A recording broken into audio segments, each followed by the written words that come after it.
Hello, everyone. This is Ben from the call class, as many of you already know.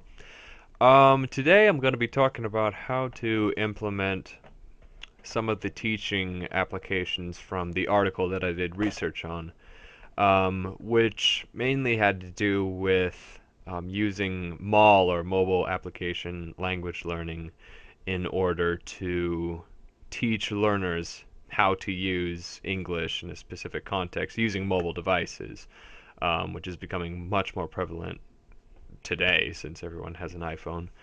Um, but the problem that I've run into with this study is that it was made in 2015, this year, so it is still incredibly like hot off the presses.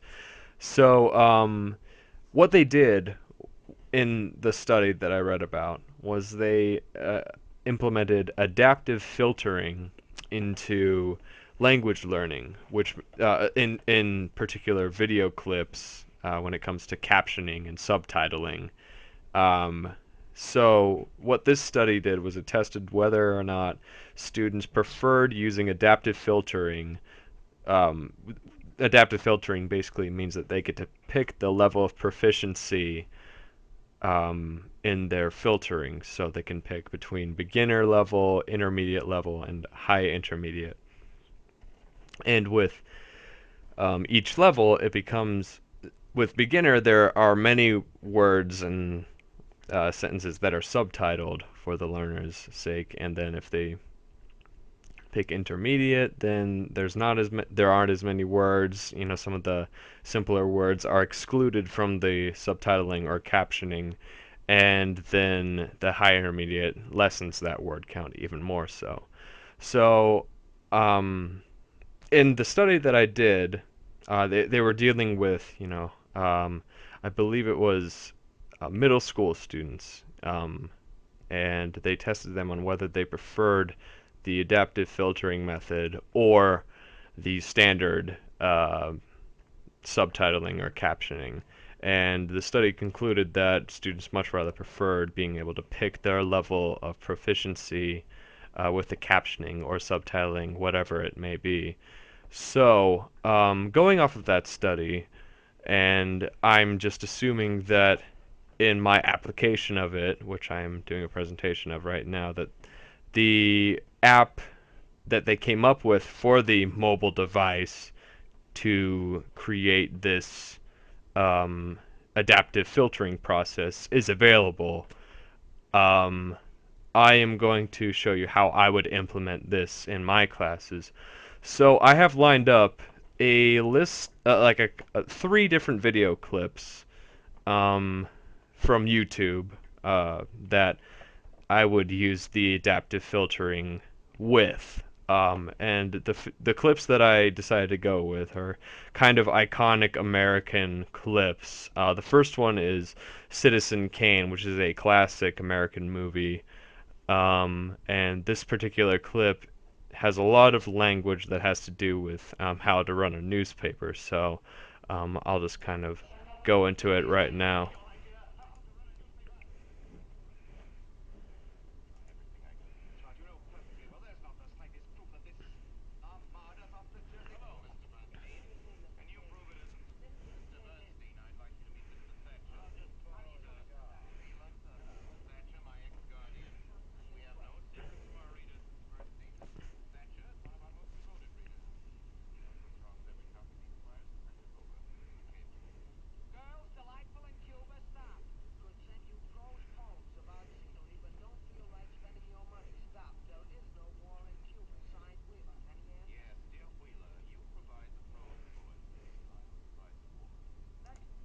So for this video clip in particular, you can see that there's specific language being used for talking about how to run a newspaper. There's dialogue kind of running into each other, and then there's the prose used to read back a telegraph, which we don't use now, but they used back in the 40s, when that was the only way they could speak to one another. So that produces some specific language where the adaptive filtering could come in handy, depending on the proficiency of the learner. Another clip that I have is of Rocky, a classic movie about inspiration in boxing. That's like an iconic American movie set in Philadelphia about a uh, kind of running out of luck uh, underdog boxer getting uh, asked to fight the champion boxer just out of the blue in Philadelphia, and this is a scene of him talking with the runner of the boxing rink that he trains in.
Now, with this scene in particular, you can tell that there is a lot of colloquial language being used in the scene. It's a very dramatic scene between the two actors on screen, and the adaptive filtering would obviously help out a lot with the learner being able to understand Sylvester Stallone talking on screen. So that's another advantage of using that. And the last clip that I would probably implement this adaptive filtering to would be a scene from Remember the Titans, which is a film about a high school football team in America, and football, of course, being such a iconic American sport. This would be a great one to show for teaching American culture and whatnot.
Defense on me.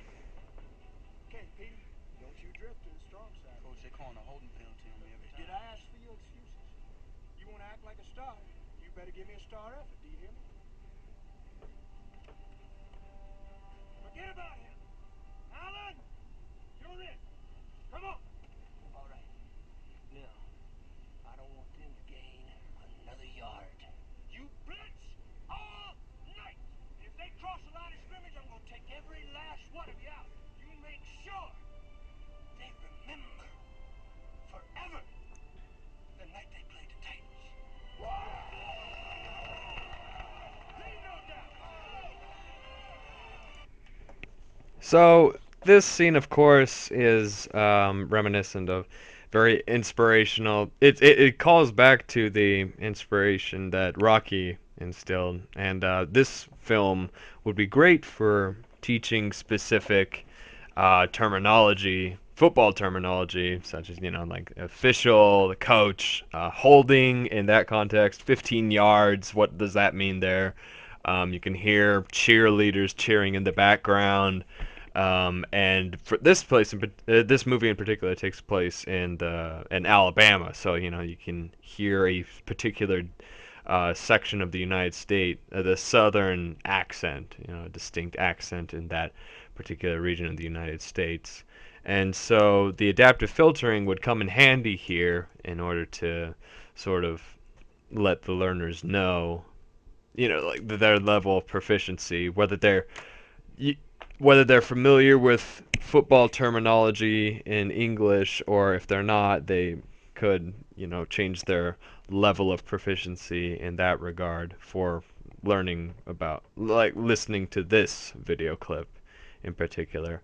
So adaptive filtering would come in handy for showing any number of different video clips or movies from, the target culture in order to um, assist learners in their proficiency and their understanding of the target language. For example, like in this one in particular, if a learner is more familiar with football, then they probably won't need quite as much help in the captioning or the subtitling as someone who is not proficient in football. Whereas someone who may have a history in, like be familiar with how a newspaper is run or the business aspect of it, or like specific speech patterns when it comes to talking about telegraphs, they might be more adept and not require as much subtitling or captioning. But the person who's more familiar with football, who has no idea on how to run a newspaper, would need more captioning when watching this movie scene. So these are just a couple examples of how I would implement adaptive filtering if that application were available to me and everyone else at this point in time. But that's what I came up with, and I hope you enjoyed this video. You know where to find me if you have any other questions, so I'll talk to you later.